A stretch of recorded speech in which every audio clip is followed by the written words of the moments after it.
You've triggered my trap card, the Magical Hats. In this series, myself and 3 of the top Yu-Gi-Oh! Streamers will give their unfiltered, uncensored, and uninformed takes on some of Yu-Gi-Oh!'s most pressing issues. The catch? One of these 4 has a fake take, and it's up to the rest to find the liar. It's time to play Magical Hats. Yes. Well, folks, it's time for another episode of your favorite show. No, not Progression Series, not Progression Playoffs, and definitely not Junior Journey. I'm talking about Magical Hats. I'm here once again. I got Gage. I got Kevin. I got Nadir. How are y'all doing? Doing good. Doing good. Average. It's fight night. So today we are going to be fighting because the topic is floodgates. Do you think floodgates are necessary in Yu-Gi-Oh? Do you think they're good, bad? I think it's just floodgates with a big question mark. So, Kevin, you want to go first? Okay, so the prompt that we got was, do floodgates have a place in Yu-Gi-Oh? So I will just come out and say it. I absolutely despise floodgates. I hate them. They're annoying to play against. They're not fun. But I do think that they have a place in Yu-Gi-Oh! And the place in Yu-Gi-Oh! That they have is helping not very good or not as good players win sometimes against better players. And what I mean by this is, I think that as a company trying to design a card game that tries to be as inclusive as it can to have as many players playing as it can, I think that there are a lot of players that will probably end up getting very frustrated at the game if the game is 100% skillful all the time, specifically to help less good players bridge that gap between what makes them not as good as the better players that are maybe attending their locals or other sorts of events. That's wild. Can we just end the episode now? There's just no way you can. That's a wild take. What? Oh my god. Nadir, you want to, I guess, drag this out till we get ad revenue? What the fuck? So I gotta circle back to that in a moment, but I'll just give my blanket take here, and that's I actually made like a whole ass lecture on this once upon a time. I think that overall fun is a very subjective term, but I think that it can have some objective measurements. Generally what I find is that, and basically TLDR, what I boil this down to, is that interactivity equals fun. The more you're going back and forward with your opponent, the more you're trading resources, managing your cards, and trying to outscale your opponent, that is what I think should probably be the best way to describe fun in an objective sense. Floodgates remove that interactivity, and you are unable to deal with your opponent. But I will say that I understand this carrot on the stick argument that Kevin tried to touch on there, which is that you need to be able to just have some kind of a chance when playing, and newer players can have that because if they win sometimes, then they get that chance via the ability to floodgate out their opponent. There are some overtly egregious examples of floodgates, and there are some that are less so. Depending on the deck, sometimes you can kind of play around Gozen or Rivalry and stuff like that, but there are really, really bad ones. Skill Drain, Soul Drain in a graveyard deck, Mystic Mine, Necro Valley, these things can completely shut down whole strategies, but it really just depends on your deck. Overall, I would say floodgates do not have a place in the game because they do not create fun, but I do kind of understand the carrot on the stick argument that Kevin made. So overall, I guess if I had to choose good or bad, absolutely negative and really bad for the game. Are you reading a script? No? You can write these out. I'm just really well spoken when I sit and think, Kevin. I know it might be surprising. It's like, holy shit, like I was like, dude, this sounds smart. Where did this come from? This is my out of character. You wouldn't know if you turned on the stream. Yeah, no, this is my non-Twitch stream thinking. So. Got you. Yeah, I'll go next. As you all know, I was a pretty big defender of floodgates maybe like 2.5 years ago. I was like getting in the trenches every day against, basically exactly Farfa Online, about how it's frustrating that, in Magic the Gathering, there's not this huge animosity toward stun decks that there is in Yu-Gi-Oh! And it's unbelievable that for some reason it's unacceptable for Yu-Gi-Oh! Players to have like some portion of their game plan, inaccessible. But over the last couple of years, I have pretty much gone in the exact opposite direction. I think that Yu-Gi-Oh! Is just a different kind of game than Magic. I will say I like Nadir's stance that like maybe there's some floodgates that restrict part of your opponent's movement, but not all of it. The one experience I had with as few floodgates as possible was Trinity, in which they took this like huge hardline stance against it in their custom format and banned everything that could even be remotely construed as a floodgate. They were out here like banning poisonous winds. And I have to tell you, it was great. Like, I legitimately think pretty much anything that could remotely be construed a floodgate could be removed from Yu-Gi-Oh! Tomorrow. The game would be in a much better place. And I think you can go even further down the line. I think cards like the Arrival Cybers Atagnister could be considered floodgates as well. That's like a perfect world that I know will never happen. With regard to Kevin's point about like, oh, it's there so that new players can scum wins off better players, there's already a built-in mechanism for that in Yu-Gi-Oh! It's called variance. You draw 5 random cards at the start of your turn, and sometimes you're gonna like spike the one of versus Jesse Cotton. And I don't think as a new player you feel good because you beat a pro because you flipped up Teekboo. It feels like you drew Teekboo and Teekboo did all the work. You know, it's not like you even really played Yu-Gi-Oh! I don't think that type of gameplay is alluring to new people, even if they walk with a W. I'm not sure if that was an argument or a hashtag ad for Magic. What do you guys think? I get his argument. Wizards on the payroll here? I can't wait for this to circle right back to me so I can argue these points, but proceed. Well, okay, my take. I think floodgates, they've obviously been around since like Yu-Gi-Oh's started, right? Magician's Force, we saw even Rivalry of the Warlords. But as the game's like progressively gotten more complex, they've really proven to be like a point of contention. Now we have cards like just do so much that are just printed on a card, but it's still like range true that sometimes less is more. Like imagine just blanking one mechanic of the game and it just ruining your entire strategy. And a lot of the times, like printing cards in the future here, floodgates, it's like disastrous. Nadir, don't you have like a list of banned cards and like more than half of them are just banned because of like certain floodgate effects? 75% of the banned extra deck cards in Yu-Gi-Oh! Either tutor from the main deck or impede your opponent from activating cards and playing the game. That's 2 completely different things, though. No, those are two Yeah, different I things, know. but still, like that's But yeah, a large portion, and I'm sure that rings true to like the rest of the ban list too. You just look at generic cards too. Like most floodgates are just like they're banned for a reason. They're really good. We've even had 2 of them just recently. Barrier Statue and Scythe are banned now. Floodgate effects. So we have these like great skillful formats. And then, like, these formats can sometimes be watered down just by floodgates existing. Like, if you think, like, Zodiac format, Dimensional Barrier was miserable to play against. People that go back on that format, they try to play that format without D-Barrier to make it more fun. And, like, Enjoy Necros, that this format, by the way, too.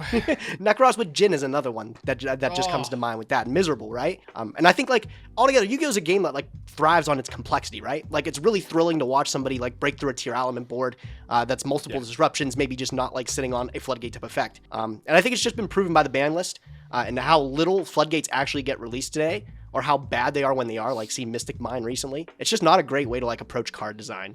And I think like Konami needs to step further away from printing more floodgates.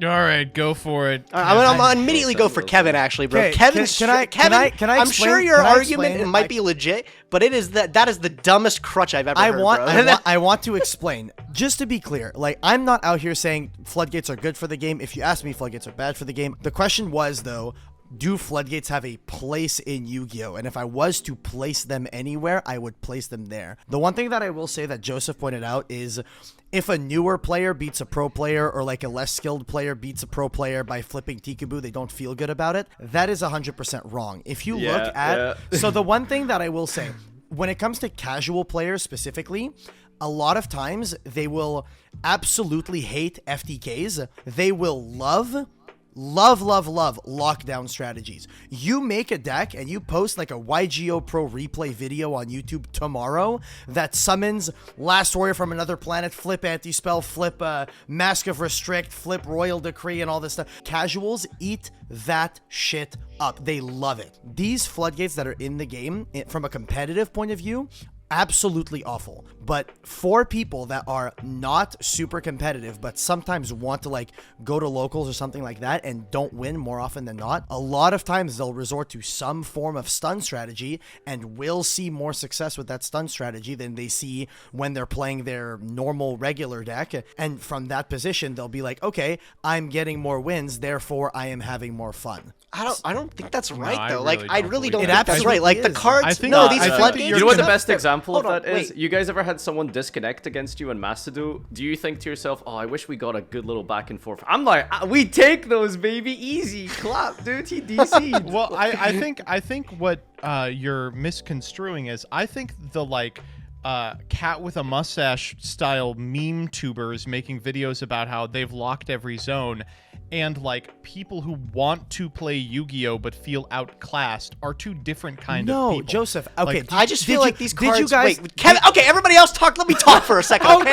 Okay, I know I'm at the end of the line, but I literally can't get a word in, bro. It hurts. I think your argument for saying like people get more, these casuals get more enjoyment out of it is like frankly ridiculous. Like these cards, these floodgates aren't sexy. They don't feel exciting to play. Like they don't really feel like they do anything like flashy. I feel like that's just a very dumb way to Gage, defend. do you like, have why a Mystic floodgates Mind should player exist. at your locals when it was legal? Did you have a Mystic Mind Burn player at your locals? Sure, but If I you- swear no, that no, guy hold up, hated every hold time up, he sat hold down up. and played, Okay, bro. yes, you hated it. You had a Mystic No, Mind he Burn. did. Listen, Bro, he listen, seemed Gage. miserable. He hates himself. The Listen guy to would me.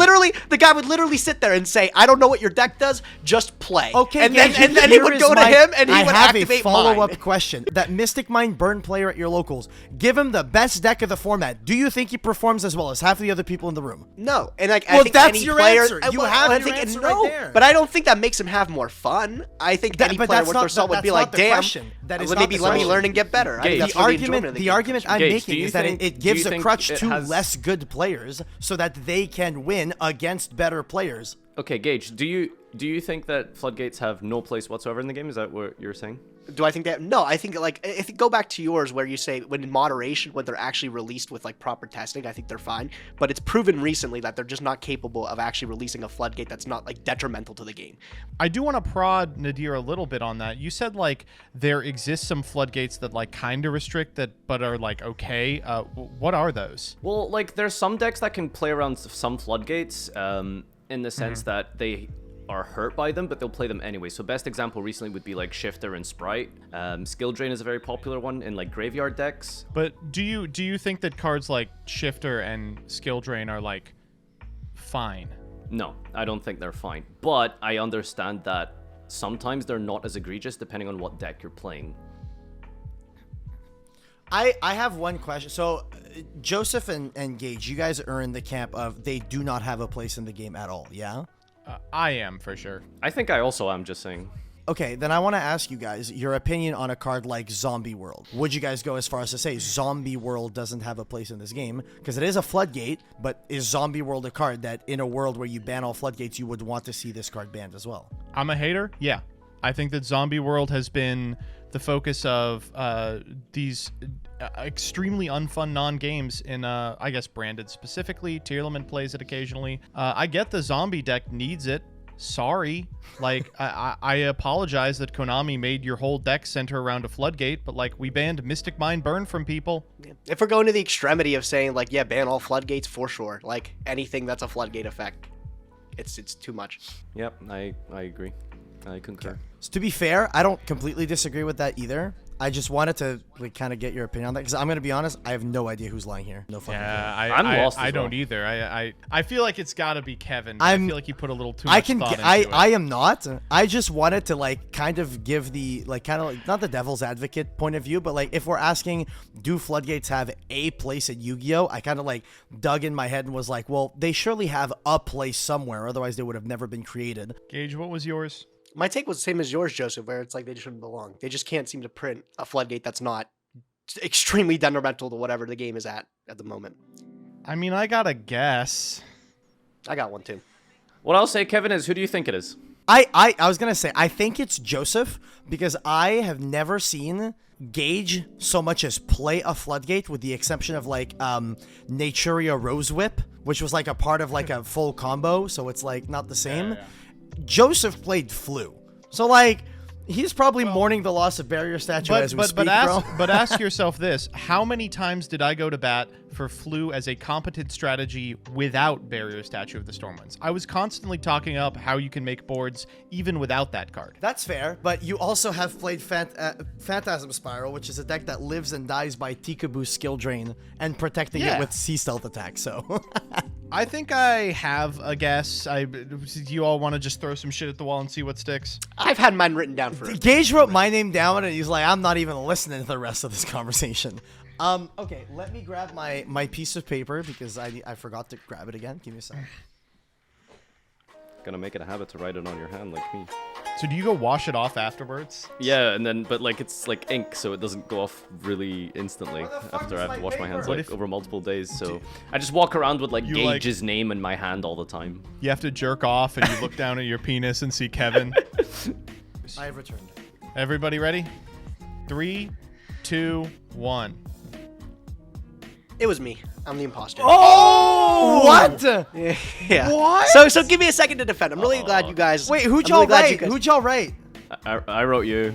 I wrote you too. I wrote Farfa. Me? Yeah, is that This the is first our one worst where? one yet? That's the first Nobody one got it right? Nobody Did got. nobody get it I right? did not think it was Gage. I was torn between Farfa and Joseph the entire time. So if you give me a sec to like defend, I'm Of glad you guys course, did a lot of the Gage talking, thinks right? you Like Yeah. because like you guys push the extremities of it. Because like I agree with like the deer, like where the cards if they're released like with careful consideration, like it's fine. The one thing that you guys didn't bring up that I really thought would be a pusher is like Master Duel.